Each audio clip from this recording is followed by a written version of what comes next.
Bueno, buenas tardes a todos y a todas. Vamos a dejar un minutito o dos que la gente se pueda ir incorporando y vamos un poco introduciendo el tema, que es un tema realmente interesante. Es un tema que nos ocupa lamentablemente nos ocupa ya más de 2 años y teníamos muchas ganas de dar esta charla y de compartir un poco los conocimientos que hemos ido acumulando durante estos más de 2 años de pandemia, a través de muchos casos de pacientes, de mucha bibliografía que se ha podido escribir, y yo creo que es el momento justo de hacer un balance después de 2 años muy duros y muy intensos, donde además de mucha confusión y mucho miedo, han aparecido muchos síntomas en muchos pacientes, tanto en pacientes lógicamente positivos de COVID, como en otro tipo de pacientes que han convivido con positivos y que, bueno, da para varias charlas este tema, hasta el punto de que nosotros, después de profundizar tanto en esa temática, como veréis, hemos montado un curso porque realmente es una cosa que estamos todavía conociendo, confirmando, etcétera. Simplemente, como yo no os puedo ver, me gustaría que confirmáis a mi compañera que está a los mandos que se escucha bien, que de momento la imagen principal se ve bien y ahora iremos adentrándonos, introduciendo un poco el tema.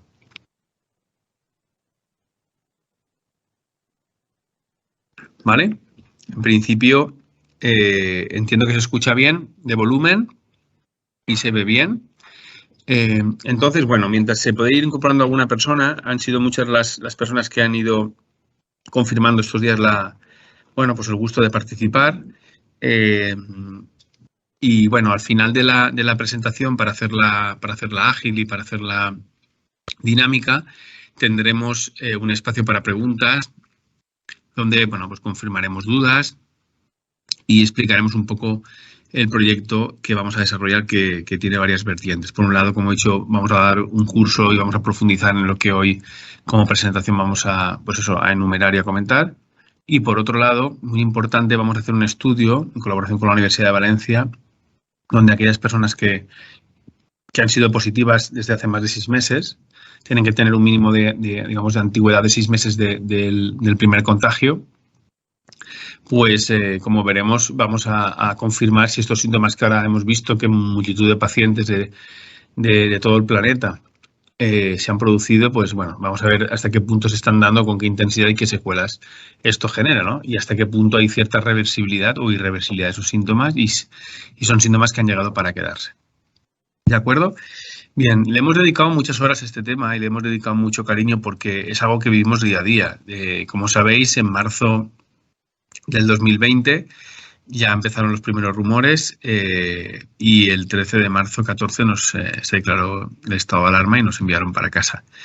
Yo trabajé hasta ese mismo miércoles de forma presencial y había una conciencia muy poco relativa al tema, y a partir de ahí nos vino todo de golpe, ¿no? Y es cuando ya hicimos el confinamiento. Desde entonces hasta aquí han pasado más de 2 años y, como veremos, han sido y son múltiples las secuelas que muchos pacientes han padecido. ¿Vale? Desde la muerte de una forma relativamente súbita por neumonías bilaterales y falta de oxigenación, hasta patología leve o mínimamente sintomática, pero en esos dos extremos, entre digamos la UCI, el ingreso hospitalario, la muerte o insuficiencia respiratoria, y pasar el COVID, como mucha gente comenta, y entre comillas, con un pequeño constipado, hay secuelas intermedias realmente muy significativas. ¿Vale? ¿Cómo paso las diapositivas? Aquí, ahora, vale. Entonces, para que veamos un poco el perfil que hemos preparado, ¿vale? Hay mucha información, incluso información muy confusa a lo largo del COVID. Y como hemos visto, las propias administraciones, el propio Ministerio de Sanidad, la propia Administración Central, ha ido cambiando las recomendaciones en función del conocimiento, ¿no? En función de la disposición de vacunas, en disposición de la información que nos iba llegando, en disposición de los datos médicos, en disposición de los estudios que íbamos viendo. Y hemos pasado por diferentes fases, ¿no? Para resumirlo de una forma sencilla y ir de forma ordenada explicando todo este proceso, hemos preparado aquí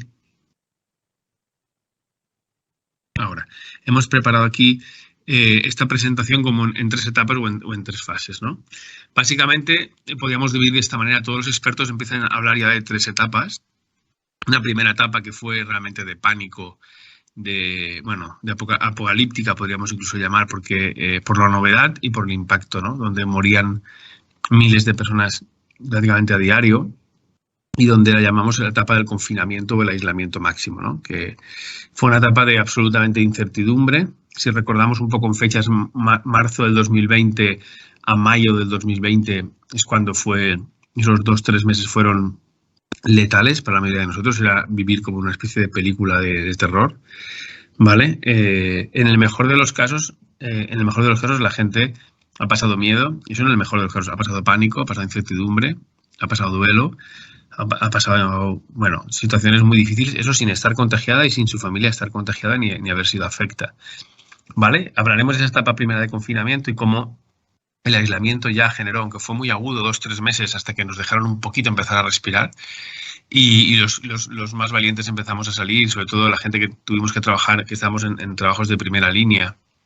Vale, ya empezamos relativamente pronto y creo que nos vino bien a muchos de nosotros, ¿no? Sabéis que policías, enfermeros, médicos, personal sanitario, desde el primer momento estuvimos al pie del cañón, y yo creo que eso nos vino bien. Viéndolo en perspectiva, yo creo que nos vino muy bien porque mucha gente que tardó más en salir o que no tuvo la necesidad de salir por temas de trabajo, salió más tarde y empezaron a aparecer problemas de agorafobia, problemas de hipocondría que comentaremos con calma, ¿no? Y luego vino una segunda etapa, donde era una etapa completamente rara. La hemos llamado, la han denominado los expertos, la etapa de la nueva convivencia. Otra forma, había que empezar a convivir con distanciamiento social, con grupos burbujas, evidentemente con mascarillas, con restricciones en espacios. Muchos espacios no estaban abiertos. En fin, un montón de adaptaciones que tuvimos que ir haciendo y que además iban llamándose desescaladas. Si recordáis, llamaban, ¿no?, fases de la desescalada. Fueron esas fases donde realmente la información nueva, donde había también mucha confusión y había un distanciamiento todavía social, una nueva forma de expresar emociones. Era una etapa de una completa adaptación nueva, ¿no? Otra forma de vivir. Y recientemente, o más recientemente, hemos entrado en lo que llamamos con diferentes olas por el camino, ¿no? Tercera, cuarta, quinta, sexta ola. Se han hablado hasta de 6 olas, ¿no? Variantes, vacunas, primera vacuna, segunda vacuna, vacuna de refuerzo. Todo este periodo último nos ha llevado a considerar una tercera etapa, que es la etapa que han denominado los expertos como etapa de nueva normalidad, ¿no? Donde, si bien, digamos, esta incertidumbre, este pánico inicial ha disminuido, yo diría que ha disminuido, no se ha extinguido, ¿vale?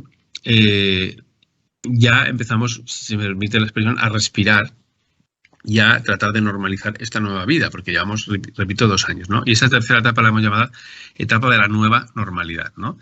Y nueva normalidad porque es una normalidad, pero es nueva, y es una normalidad adaptada, es una normalidad donde no es una normalidad como la conocíamos previo a la pandemia. Todo ha cambiado desde entonces. Han cambiado la forma de relacionarnos, han cambiado la forma de trabajar, ha cambiado la forma y los accesos a los sistemas públicos. Todo va por cita previa, todo va de forma telemática. Por tanto, esto ha obligado también a nivel conductual general a reinventarse y a ser muy resiliente, porque vemos a la gente, la vemos en consulta especialmente crispada, triste.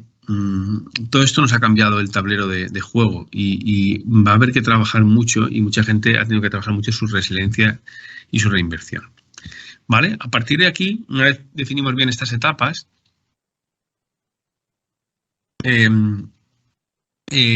pasamos a este concepto donde hablábamos de síntomas al principio, ¿no? Hay un antes y un después, o hay un antes y una ahora, como hemos marcado aquí. Entonces, antes, al principio de la pandemia, se habla mucho de síntomas. ¿Qué síntomas? Bueno, pues fiebre, tos seca, anosmia, que es esta dificultad para oler, ¿no? Picor o dolor de garganta, dolores musculares en articulaciones, ¿no?, como dolores gripales, erupción cutánea, urticaria, lesiones violáceas en manos y pies, en las extremidades, dificultad para respirar o estrés respiratorio, también diarreas, cuadro confusional. Bueno, todos son síntomas estos que veíamos, ¿no? Mareos, síncopes, incluso algunos ictus han llegado a relacionar con la infección aguda del COVID, dolores de cabeza. Y entonces estos síntomas se han ido relacionando, o los hemos ido relacionando con la afectación, la infección por el COVID, ¿no? 19, COVID, Omicron o diferentes variantes. Incluso algunos de estos síntomas también los hemos visto en muchos pacientes, en muchas personas, tras su primera o su segunda dosis de vacuna. Entonces, hasta ahora hablábamos de síntomas, pero ahora entramos en un nuevo concepto donde ya tenemos, 2 años de bagaje para poder hablar con más propiedad. Yo creo que es el momento justo. Nosotros llevamos, como he dicho, mucho tiempo queriendo hacer esta charla, observando mucho, viendo muchos síntomas, y de los síntomas, como pone aquí, hemos pasado ahora a las secuelas. Ahora ya podemos hablar de secuelas. Y hablamos de secuelas, ¿por qué? Porque un síntoma hace referencia a un conjunto, ¿no? O síntomas hacen un conjunto de alteraciones que en sí misma pueden conformar un síndrome. Pero las secuelas hacen referencia a afectaciones que se cronifican, que se quedan sujetas en el tiempo. ¿Vale? Y ese tipo de secuelas, como era de esperar, no solamente son de tipo psicológico, estrés postraumático, agorafobia, hipocondría, fobia social, ¿vale? Ansiedad generalizada, depresión, ¿vale?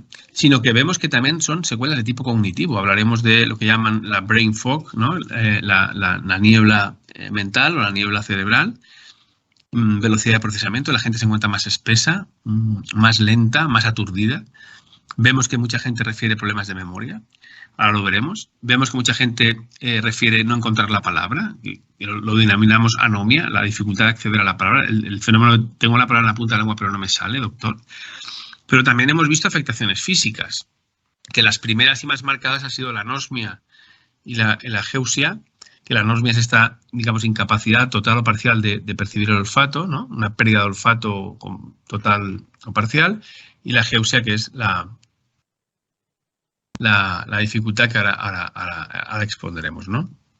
Bien, que es relacionada con el gusto. Estas dos secuelas físicas son las primeras que se introdujeron, ¿no? Que mucha gente, sobre todo en los primeros meses, después de estar afectada, comentaba, se me ha quedado una pérdida de olfato, se me ha quedado una pérdida del gusto, y bueno, pero veíamos que a continuación iban saliendo variantes de infección, y esto ha hecho que hayan aparecido diferentes síntomas que se han convertido en secuelas, ¿vale? Si analizamos las principales secuelas que encontramos, no solamente durante la afectación del COVID, que en algunos casos ha habido gente que durante 3 y 4 meses seguidos consecutivos ha ido marcando positividad en COVID. Es decir, ha habido gente que esa positividad le ha durado una semana o unos días, y hemos visto casos donde por su sistema inmune, que también hablaremos de él, o por su carga viral de infección, ha estado meses dando positivo en COVID. Imaginaros esto también a nivel psicológico, lo que ha podido influir a nivel físico, esa virulencia del virus en el organismo, ¿no? Bien, si tuviéramos que definir las principales secuelas que se han dado, fijaros, tanto durante como después del COVID, aquí hemos puesto algunas de las más importantes, ¿no? La gente refiere durante y también después que se le ha quedado una especie de cefalea, de dolor de cabeza constante, ¿no? Que antes, dicen, doctor, antes no me dolía nunca la cabeza y ahora de repente cada 2 por 3 me está doliendo la cabeza y esto me acompaña. Y le dan tratamiento para la migraña o para la cefalea y no acaba de mejorar. Muchos de ellos te dicen esto de la niebla mental o niebla cerebral, el brain fog, que esto es un síntoma muy, muy, muy, muy repetido, como que en algunos casos es muy leve, en otros es un poco más llamativo o más cargante, pero multitud de pacientes te dicen, tengo una especie de nube, de niebla en la cabeza, doctor, que no me deja concentrarme igual, yo no soy el mismo. Quedaros con esta expresión, yo no soy el mismo, yo no soy la misma. Esta es la frase que resume un poco todo. ¿Vale? Hemos visto en pacientes, y de ahí que vayamos a hacer un estudio, que refieren de diferentes edades, tanto gente joven, 20añeros, 30añeros, gente de 40 años, de 50 y gente especialmente mayor, que refieren un deterioro cognitivo. Es un deterioro cognitivo leve. En principio pensábamos, los expertos o la gente que nos dedicamos a esto, que podía ser un deterioro cognitivo reversible, porque eso lo hay, como algunas patologías que presentan un deterioro que presentan una serie de fallos cognitivos y luego, bueno, vuelven a la normalidad. Pero vemos que muchos pacientes no solamente empezaron durante el COVID, ya te decían, no, me falla la memoria, estoy con mucho lentecimiento mental, no encuentro la palabra, me cuesta comprender, sino que después, 6, 7, 8, 9, 10 meses, año y medio, 2 años después del primer contagio, siguen manifestando problemas cognitivos. Y es tanta la evidencia, tanto a nivel científico como a nivel nuestro experiencial en el día a día en la consulta, que hemos decidido hacer un estudio, que luego comentaré, que vamos a hacer un estudio gratuito para intentar contribuir, ¿no?, un poco a la sociedad y a la ciencia a ver qué narices está pasando con estas secuelas cognitivas, porque se han quedado, han llegado para quedarse y muchos pacientes después de un año, después de año y medio, después de 2, siguen teniendo problemas cognitivos. En principio de tipo leve moderado, pero que son muy, muy limitantes. No contentos con aparecer trastornos, como hemos dicho, como ansiedad, depresión, también han aparecido, que esto es algo extremadamente llamativo, y como ahora a continuación explicaremos, psicosis y delirios, es decir, trastornos psicóticos o síntomas psicóticos y delirios, especialmente delirios de perjuicio, y psicosis de tipo alucinatorio. Y esto es muy llamativo. Al principio pensábamos que podíamos estar midiendo mal estos de los delirios y la psicosis, pero han sido múltiples los autores y las autoras que han ido recogiendo esto en diferentes países. Los resultados que presentamos son resultados internacionales, ¿vale? Entonces, claro, que también aparezcan trastornos conductuales hasta el punto de que haya una alteración frontotemporal o frontocortical de este calibre, ya es algo muy, muy llamativo, ¿no? Aquí algunos expertos, como veremos, lo de la psicosis y los delirios lo achacan al tiempo de desconexión, de confinamiento, de aislamiento, y como veremos, ahora veremos cómo actúa el virus en el cerebro, otros autores avalan la tesis de que efectivamente se está produciendo un cambio neuroquímico, neurobioquímico en el cerebro que está provocando estos trastornos de conducta tan aberrantes, ¿vale? Si vamos viendo cada uno de ellos, por ir parando un poco, haciendo como una especie de estación en cada uno de ellos, vemos que este que llamamos niebla mental o brain fog es uno muy, muy llamativo. Quizás sea de los más llamativos y de los más frecuentes, junto con la anosmia y la geneusia, ¿no? Pero este es muy llamativo. La mayoría, yo no me he encontrado prácticamente casi ningún paciente afectado por COVID que no te refiere a mayor o menor medida esto. ¿Y qué te dicen? Pues te dicen, mira, independientemente de la gravedad de los días que estuve, te dicen, es que me noto espeso, me noto como una nube en la cabeza, me noto una niebla, me noto que no soy el mismo, que no me concentro, que me disperso, que me quedo un poco como empanado.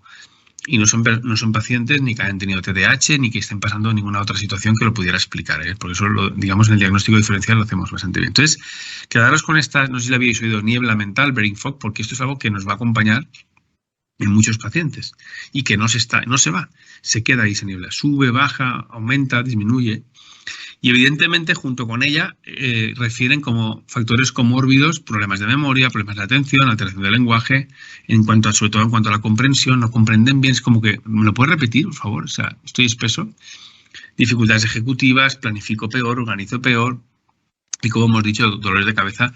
Y también otro que comentaremos, que es el insomnio en pacientes que no necesariamente tenían problemas de insomnio. O sea que o se ha agravado el insomnio en pacientes insomnes o ha aparecido de nuevo, ¿no? Bien, cuando hablamos de deterioro cognitivo, pues como hemos comentado, pues aparecen, en gente joven y en gente que no tenía ningún tipo de afectación, problemas cognitivos de tipo menor, ¿no? Atención, memoria. Pero lo que hemos visto especialmente en algunos pacientes que estaban, digamos, nosotros llevamos pacientes que están con pinzas, pacientes que estaban con factores de riesgo, ¿vale? Hemos visto que este COVID ha precipitado, y empiezan a haber artículos científicos en ese sentido bastante concluyentes, han precipitado la enfermedad de Alzheimer o han agravado la enfermedad de Alzheimer. Simplemente el hecho del aislamiento, la falta de sociabilidad, la falta de estimulación, y en sí mismo ya evidentemente va a afectar al cerebro, ¿no? La corteza cerebral. Pero es que además, en sí mismo, la propia afectación, la propia carga viral y su efecto en el cerebro ha hecho que se precipite, se adelante, se potencie este tipo de enfermedades, ¿no? Y esto lo hemos visto que se ha producido en todos los países a nivel mundial, ¿no? Donde hay estudios. Vale. ¿Qué se está estudiando ahora, ¿no? Esa es una buena pregunta que hemos puesto aquí. ¿Qué se está estudiando a nivel cerebral? Es decir, ¿qué pasa? ¿Dónde el virus por dónde entra el virus al cerebro y qué áreas son las que más ha alterado y, por tanto, ha generado secuelas. Pues bueno, ahora lo veremos de una forma más gráfica, pero se han ido encontrando daños tanto a nivel de corteza frontal, ¿no? Sobre todo de tipo atencional, de tipo ejecutivo y también, como veremos, de tipo psicótico, daños en el encéfalo a nivel general, desconexión del frontotemporal y frontocortical, zonas orbitofrontales donde aparecen delirios de prejuicio, como decía, ¿no? La gente, vulgarmente llamamos, la gente se raya, está más suspicaz, está más a la defensiva y aparecen delirios propios de trastornos como esquizofrenia u otros trastornos psicóticos, junto con cuadros alucinatorios, ¿no?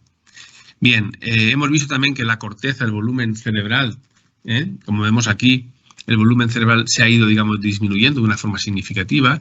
El envejecimiento en sí mismo implica que el volumen cerebral disminuya, lo que llamamos una pérdida de volumen, ¿no? Pero es que el COVID en sí mismo hemos visto que esos cerebros, en muy poco tiempo, por la afectación del virus, han ido disminuyendo el volumen. Y eso implica necesariamente una alteración cerebral general, por tanto, un mayor envejecimiento o acelera procesos de envejecimiento. Y también hemos visto que efectivamente esas causas que eran las más evidentes al principio, de pérdida de olfato, anosmia o ageusia, que era la pérdida del gusto, que eran los primeros síntomas que nos decían que tanto en la afectación como con secuela estaban, también veremos que se han producido por ese daño cerebral, ¿vale? Entonces, la pregunta que nos podemos hacer es, voy a intentar explicar de una forma como muy sencilla para que se entienda bien, ¿vale? Y luego en el turno de preguntas, pues si queréis podemos estomatizarlo más. ¿Cómo accede, cómo penetra, cómo llega el coronavirus al cerebro? Bueno, pues evidentemente hay una barrera hematoencefálica que la atraviesa, ¿no? Tenemos en el cerebro una barrera como una especie de aduana natural formada por muchos capilares que, digamos, protege de muchas sustancias al cerebro. Pero este virus, evidentemente, consigue penetrar en el cerebro. Y cuando hemos hecho estudios se ha visto que en el líquido cefalorraquídeo, que sabéis que es el líquido que circula por el cerebro y por la médula espinal, que es como un poco el líquido refrigerante de nuestro cuerpo, de nuestro cerebro, evidentemente se ha encontrado presencia de coronavirus o de COVID en ese líquido, lo cual hay una evidencia claramente científica de que eso ha sido así, ¿no? Bien, ya sabemos que esa anosmia es la pérdida del olfato y la ageusia es la pérdida del sentido del gusto. Y estos dos eran los primeros síntomas. ¿Por qué? ¿Por qué eran los primeros que aparecían o los que de forma masiva aparecían? Pues aparecían porque, efectivamente, en la zona que vemos aquí del bulbo olfatorio y la zona que tiene que ver con la parte alta de la nariz y la parte del paladar que conectan, si tracéis una línea imaginaria entre la nariz y el paladar, veremos que está completamente unido, ¿no? Pues en esta zona, ¿vale?, que es donde está el bulbo olfatorio y que también conecta con el hipocampo, de ahí problemas de memoria, el hipocampo y la corteza entorrinal, esa zona ha sido especialmente sensible, ¿no? Porque el SARS-CoV-2, que es el denominado coronavirus, se une al receptor de la enzima convertidora de la angiotensina número 2 para ingresar en las células humanas. Entonces, a partir de ahí, se ha ido depositando en unos lugares y no en otros. Y de ahí que tengamos secuelas concretas de un tipo o de otro. Y en las zonas donde inicialmente veíamos que se instalaba o que, digamos, primero conquistaba, si habláramos en términos bélicos, la zona que primero conquistaba ese coronavirus era esta zona del bulbo olfatorio, la parte de paladar, etcétera, es decir, la parte más frontal del cerebro, ¿no? Por esta zona es donde primero afectaba. Bien, pero, como hemos dicho, más allá de estos dos síntomas que han sido como muy claros, han ido apareciendo otros síntomas, ¿no? A la medida que el virus ha tenido más recorrido y hemos podido ir viendo, analizando, comprobando que otros síntomas se instalaban en nuestro organismo, han aparecido, y aquí tenéis algunos artículos, trastornos tan aberrantes, tan graves y tan incapacitantes como delirios y efectos psicóticos en el cerebro por COVID, ¿no?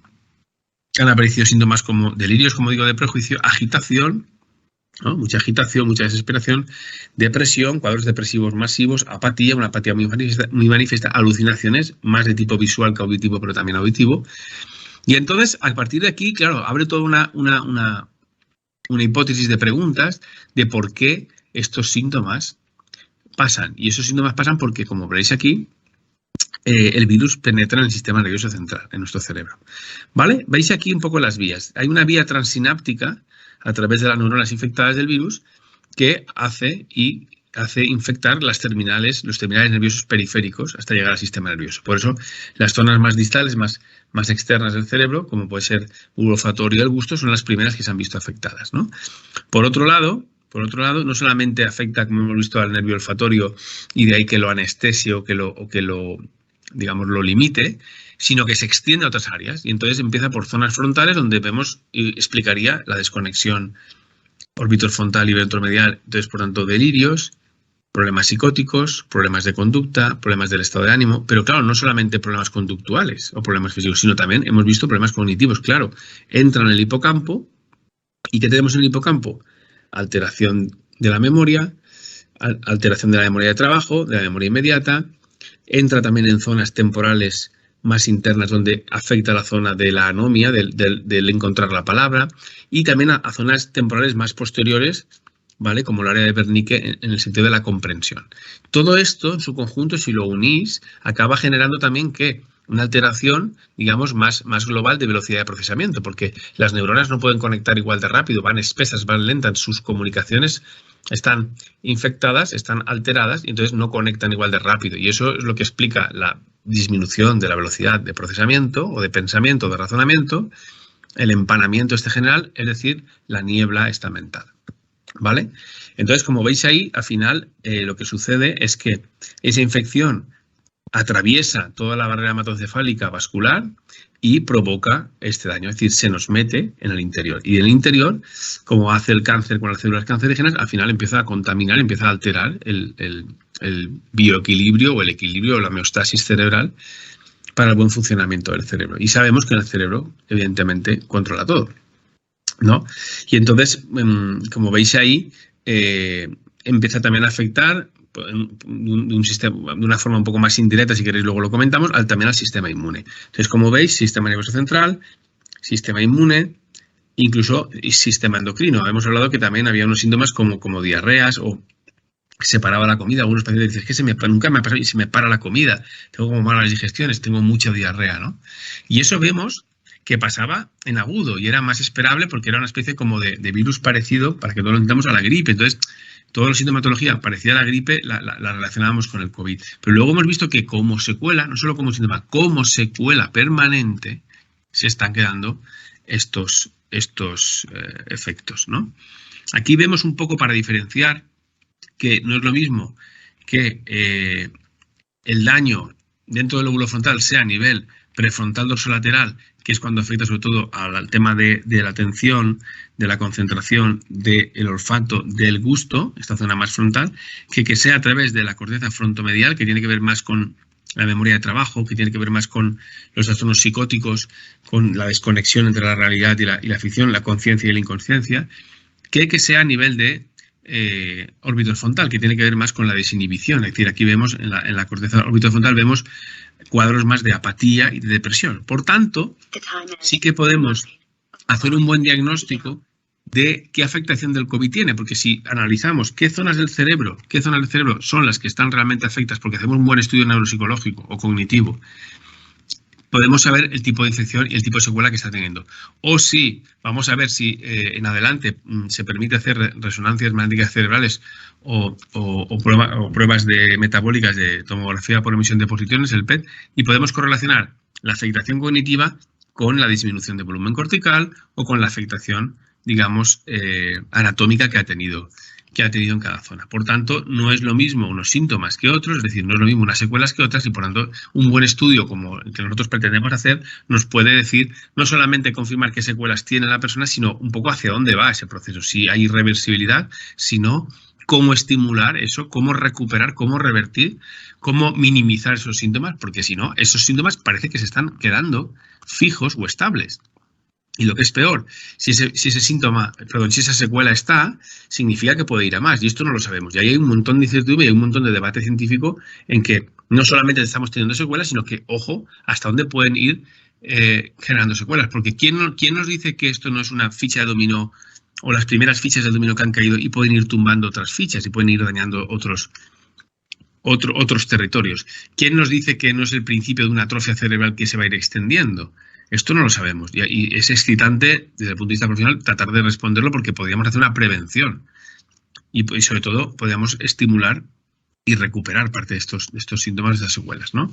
Como sabéis, el cerebro tiene diferentes grandes zonas, no pretendo yo dar aquí una clase de anatomía, pero sí para que el público general sepa que tenemos diferentes zonas y que fundamentalmente, como hemos visto, está afectando al lóbulo frontal, que sabéis que alcanza casi la mitad de nuestra corteza, toda esta zona de aquí, ¿vale?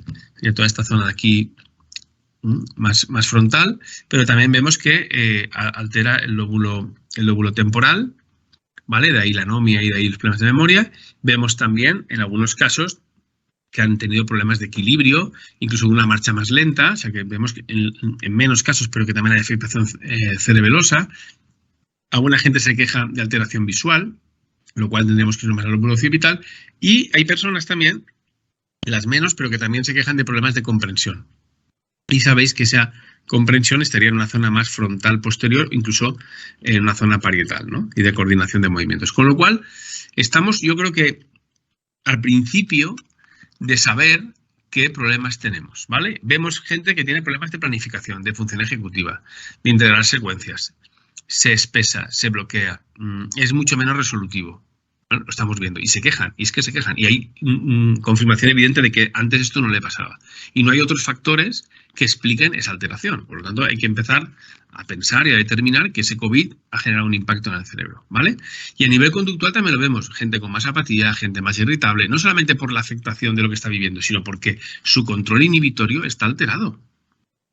Entonces, o bien encontramos pacientes que están más apáticos y con menos energía vital y con menos iniciativa, y no lo explica el trastorno, digamos, depresivo por lo que está pasando, igual vemos pacientes que están mucho más desinhibidos y con más impulsividad. Entonces, esto habrá que medirlo y habrá que medirlo bien, ¿vale? También vemos gente que se queja de la flexibilidad mental, de que le cuesta como alternar o hacer dos tareas a la vez cuando antes no tenía ningún problema. Vemos mucho, esto es muy llamativo, junto con la niebla cerebral o mental, que tienen problemas de memoria de trabajo, como no se concentran igual, no retienen la misma información, tienen que apuntarse las cosas. Gente de 25, de 30, de 50 años con un cerebro pues muy estable, ¿no? Hasta el momento. Y claro, lo que estamos viendo es, ¿esto va a revertir o no va a revertir? Luego la fluidez, también dicen, estoy espeso, no me expreso igual, no me fluye el cerebro igual, estoy espeso, no soy el mismo, ¿no? Luego también a la hora de razonar, mucha gente dice, no, es que no razono igual, ¿no? Antes, joder, tenía un problema y lo razonaba, me ponía a escribir, me ponía a planificar mi trabajo y me salía todo a la primera. Ahora, estoy espeso, me cuesta, si no me apunto se me olvida.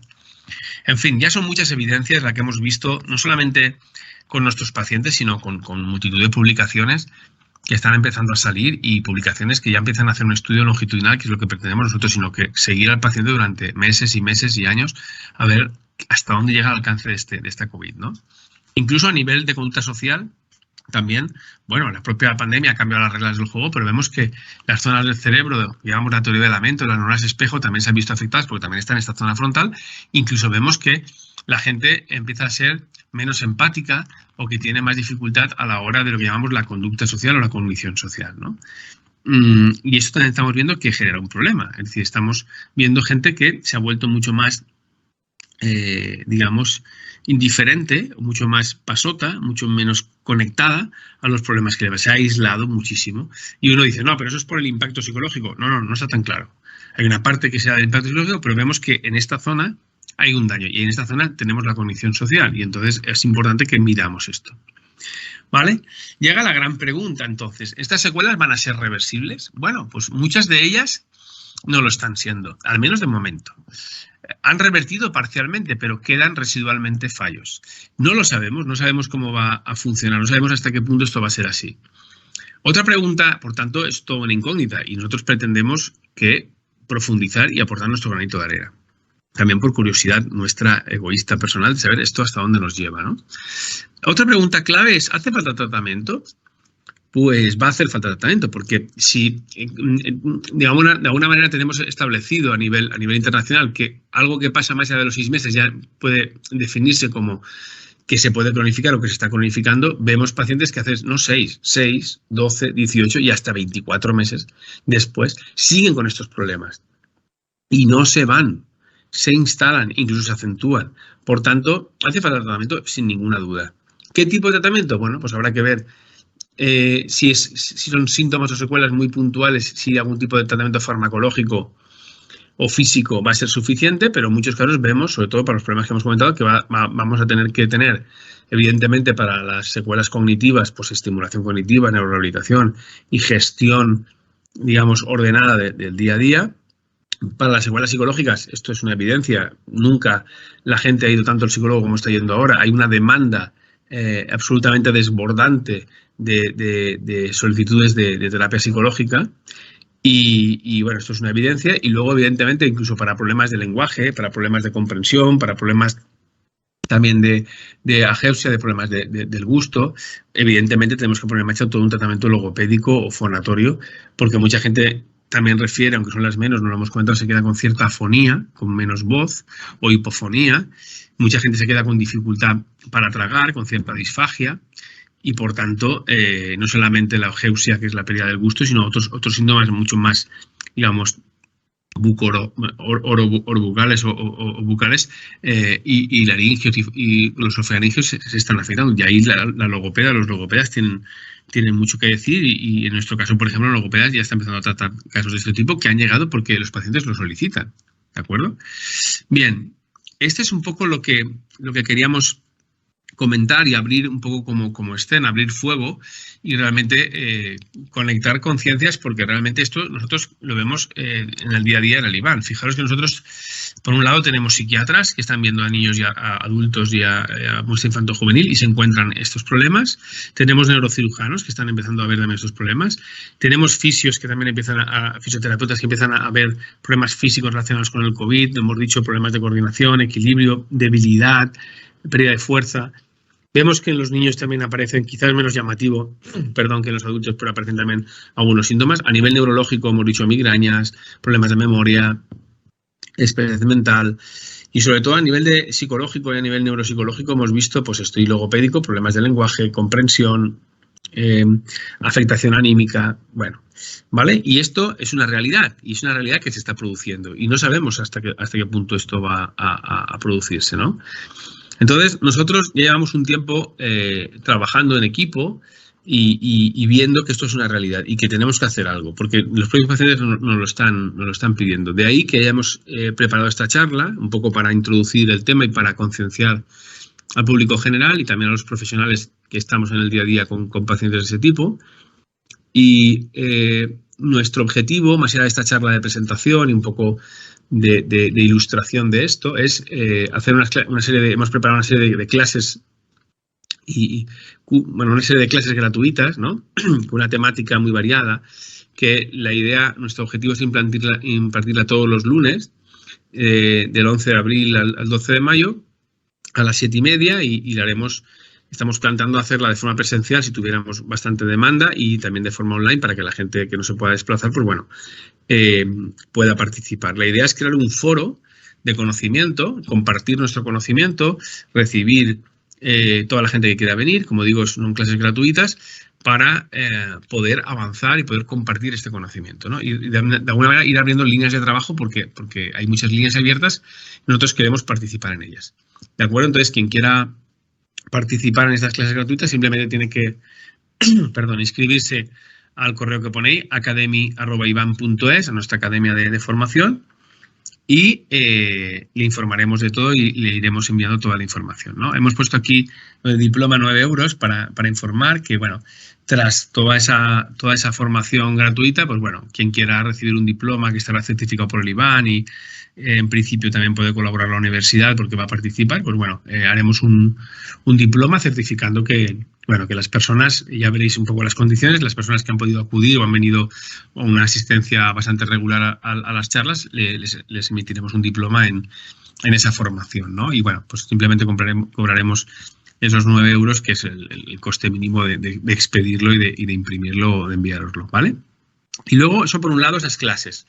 Y luego, por otro lado, hemos ido trabajando tanto y queremos seguir trabajando tanto que vamos a montar un curso online, ¿vale? Para que sea fácil de acceder a toda la población, que va a implicar clases que vamos a impartir, va a implicar un temario que hemos elaborado, estamos ultimándolo ya, porque cada día salen artículos, cada día sale material nuevo, vídeos, entrevistas, nuestras propias charlas, estudio de casos, pacientes concretos. O sea, es un temario absolutamente rico, súper actualizado, ¿no? Material de trabajo nuestro que estamos trabajando, test de evaluación, material de estimulación, ¿vale? Todo ese material que se está generando, que es una barbaridad de material y material muy práctico, quien realice ese curso lo va a disponer. Va a disponer de las clases del curso, va a disponer del temario, ¿vale? Vamos a preparar como una maletita de trabajo para que además del temario tengáis también pruebas, herramientas de estimulación a todos los niveles, logopédico, psicológico,